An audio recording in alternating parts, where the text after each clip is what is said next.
This is actually kind of cool, ladies and gentlemen, guns and drawers. I know we're talking about profundity, but let's be honest, that's whale food, kraken food until it gets more accessible for the masses. But we do have something kind of interesting, a few big things with this recent update today. Savage Opress getting a bit of love. It kind of seems like, maybe not to the degree of Wampa, some solo potential with this new Omicron. And on top of that, it's going to be a nice boost for Sith teams in Grand Arena. And I'm thinking of teams like Darth Maul potentially, and maybe even Sith Eternal, a more dedicated attacker of sorts here. We had a big update that came. We have to talk about Savage, we got to talk about Profundity, and we got to talk about the Hyperdrive Bundle that's getting a discount as well. In case you aren't aware of it, this update today added the Profundity, the Star Wars Galaxy of Heroes. The event will not be live for another day or so. So tomorrow, I think it's like 22 hours now, right? 22 hours now, and yeah, 21 and a half hours now.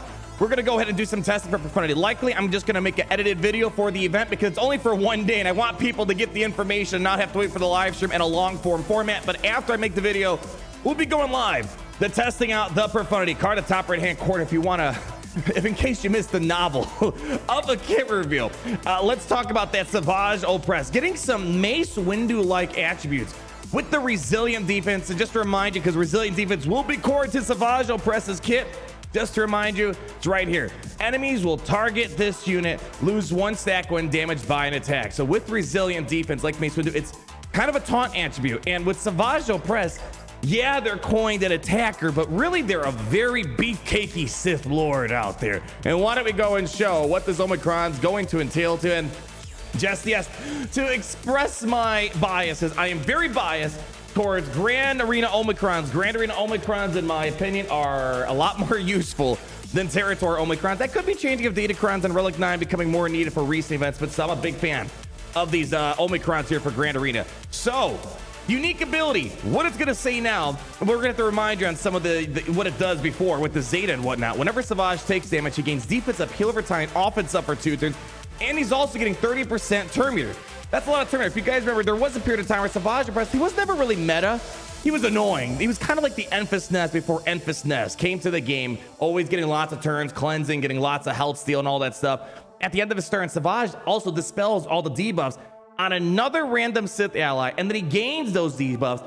And then when he dispels all those debuffs, that's because he's being critically hit. That's nothing new, but that was kind of an interesting thing. He was kind of a Barris sort of the Sith team where he'll absorb those debuffs, and it was pretty easy for him to go cleanse them off afterwards.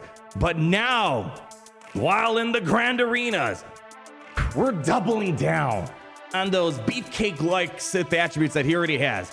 50% extra defense, 50% max health, extra offense, and on top of that, I always love to see it, speed is getting applied to Savage Opress. 30 speed. At the start of the encounter, Savage is getting 2 stacks of resilient defense, so more or less, it's a pre-taunt. Think of it kind of like how when Mace Windu's in a Jedi Master Kidoi team, Master Kidoi gives him a taunt because he's a Galactic Republic tank.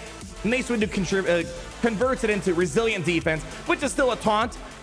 It's just a little bit easier to dispel because every hit they're taking, they lose a stack of resilient defense and therefore lose the taunt. However, Savage is going to get a lot more resilient defense than Mace Windu, making him a more persistent taunting character for the Sith team, but teams in general, it would seem like. At the end of his turn, Savage is getting 2 stacks of resilient defense, maximum of 10. So he can go up to 10. Mace Windu can't get up to 10. He's only got a stack of, I believe, like 3 or 4 or something like that, or 5. We'll double check his kit in a moment. And 10% turn meter, maximum of 50% for each debuff on other Sith allies, all the allies. So this guy could be getting a lot of turn meter when you consider the fact that they're going to be getting 30% turn meter anytime they're just taking normal damage, critical damage, non-critical damage, and they're going to get 50% turn meter whenever Sith allies have debuffs on them. So you just need 5 debuffs, you're going to get the 50% turn meter. This guy's going to probably take a lot of turns, and as a result, he's going to be able to take a lot of turns, clean up those debuffs on the entire team, and then he cleanses those debuffs on himself and is becoming critically hit, which is going to happen a lot because he self-inflicts vulnerability. We're kind of jumping the gun here. Whenever Savage Opress is critically hit, he gains 16% health steal and offense, stacking up to 160%. And if there's something we've learned once you're kind of getting into the 100%, close to 200% health steal, it's really darn annoying. As we saw at the Datacrons for the first 2 seasons or so with the Datacons here. And all other allies gain 4% health steal and offense stack up to a maximum of 40%. So they're still getting something out of this deal here. Savage is getting more, but the Sith team getting 40% extra offense is no joke. Recover 15% health and protection, and also they gain 10% turn meter until the end of the encounter. So you're gonna also feed turn meter and health recovery and protection recovery to the rest of the team as well. This is gonna help the Sith engine keep moving along. And there's a couple of Sith teams that really come to my mind, such as Darth Maul, which already has a lot of turn meter involved with it, and also Sith Eternal, which could really benefit out of a character that could fit into this team a bit more. But we're not done yet.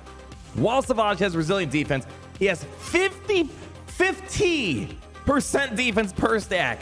Remember, he can get up to 10 stacks of resilient defense, which is pretty nuts. So a potential 500% defense. And he's inflicted vulnerable, which if you guys remember, Jedi Knight Luke has vulnerability, which basically guarantees critical hits so long as there's no crit damage immunity. And when you're self-inflicting vulnerable, that means you're gonna crit yourself. You're pretty much guaranteed to get critically hit. And you might feel like that's bad, but no, it's a good thing, because remember, he's dispelling debuffs anytime he's being critically hit. So this is actually a better, you want him to be critically hit. So that's kind of a good thing there. So resilient defense, he's gonna be taunting, he's gonna have vulnerability. Every time you're hitting him, he's losing resilient defense, and he's also being critically hit. So there's a lot of different things underlying there. And whenever Savage gains taunt, he dispels it and gains 2 stacks of resilient defense, and that's kind of what Mace Windu does. He gets taunt from Kenobi, converts it over to resilient defense, and the situation where this kind of becomes practical is when Sith Eternal has him. Actually, no, I take that back. Sith Eternal is not going to make him taunt because he's an attacker, which again, it's something I even myself, when I looked at my roster, like, oh, I need a specific character, I need a tank, and then I bring him and Watson board, and you can't force him to taunt. So I'm not sure when this would kick in. I think it's just mainly in case they ever do create a mechanic that puts a taunt on Savage Opress, you know, then they could just make sure they have that condition where it converts itself into resilient defense, kind of going into the rest of the kit here. So overall, this seems to be a nice boost for Savage Opress. There's a degree of what seems like it could be maybe some solo potential. I don't know if it's gonna be Wampa, Fulcrum, Ahsoka Tano type of level with the extra defense, max health offense, the resilient defense kind of going on in here. Remember, really the biggest thing about him before was this insta kill ability. That's not an insta kill, it's a massive damage when a character is under 50% health. So this is a nice addition. I will admit, I'm still a bit bummed he didn't get a rework that has more direct line synergy with Darth Maul. It's still a nice addition, and this is something I might consider for my Sith teams. Right now, I'm kind of saving up on Omicrons because we're going to need some for Jabba and maybe the occasional other characters that come around here. And we still don't know if we're going to need Omicrons on Chrysanthemum or Skiff Garlando. But I think it's kind of nice. It's a little bit reminiscent of how Mace Windu operates here. He gets resilient offense, resilient defense. He only can go up to 8 stacks, whereas Savage Opress can go up to 10 stacks. So a little bit more, but it's kind of like a weird hybrid of Mace Windu baked into the kit. It's just unfortunate they didn't coin him as the tank, because it would have been nice just for Sith Eternal to make him taunt so he gets more resilient defense as a result. So never felt like an attacker unless he does this. Otherwise, very durable tank, a Barriss Offbeat, Enfys Nest type of thing blend together in here. So nice stuff. I think it's gonna be nice for people to enjoy. Omicrons I have enjoyed for the most part. I would like a rework, but Omicrons are kind of the next best thing in my opinion. Next thing we have on this list here, Hyperdrive Bundle discount. I see this question all the time. When's the Hyperdrive Bundle going on discount? It's going on discount, normally $100, going to $50. I will admit, this bundle is not as lucrative as when it was when it first came out. But for $50, if you are ever imagining yourself spending money on the game, you're not really going to find a better bang for buck. $50. Money doesn't take you far in Galaxy Heroes. This is why we're talking in Swoga bucks, Swoga economy terms here. What does it start? I believe it starts on September 7th. Yep, on September 7th and runs through September 14th. You can buy it at half off. So $50, if you do spend money, or anytime someone starts, I'm like, be honest, if you see yourself spending at least $50 on the game, buy this. Especially if you're a newer player, it saves you several months of time of getting to level 85, getting access to Zetas, and you get a variety of gear, Zetas, and character shards. Just remember though, you don't convert if, let's say, you already have a 5-star Phoenix. all those extra shards, they don't get converted to shard shop currency. Just remember that. So it's only going to take those characters to 5 stars within that bundle. Otherwise, that's kind of going to wrap it up for our little news update that we have here. And then they're updating the drop. They're letting you clarify what's going to be the treasure chest nodes for Conquest. The bonus one's going to have the caches and datacrons. Bonus 2 is going to have cache and Mark 1s.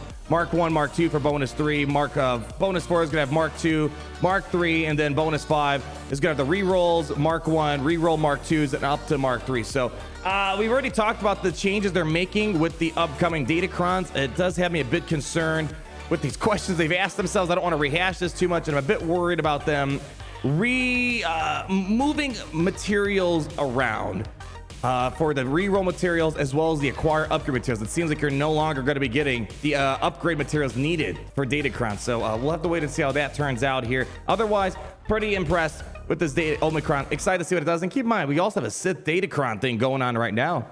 Might find some nice tie-ins with this here. Nonetheless, I like when trash characters get a little bit better, and Omicrons are one of those ways of doing it. Of course, not as fun as a rework that's just outright given. It's kind of the next best thing. And the best thing about it is come a little closer. Just a little bit more. It's permanent. It's not going to expire in 3 months. So we'll find out. It's not going to be used for this Grand Arena, but the next week Grand Arena cycle for 3v3 Grand Arena. It's going to be interesting to see how we're going to make that happen. So leave that like, comment down below on all your thoughts. Be sure to get ready for tomorrow for profundity testing. Let's see what the future's going to look like. And until then, just always remember, my friends, it's great to be, oh yeah, to be in the Empire today.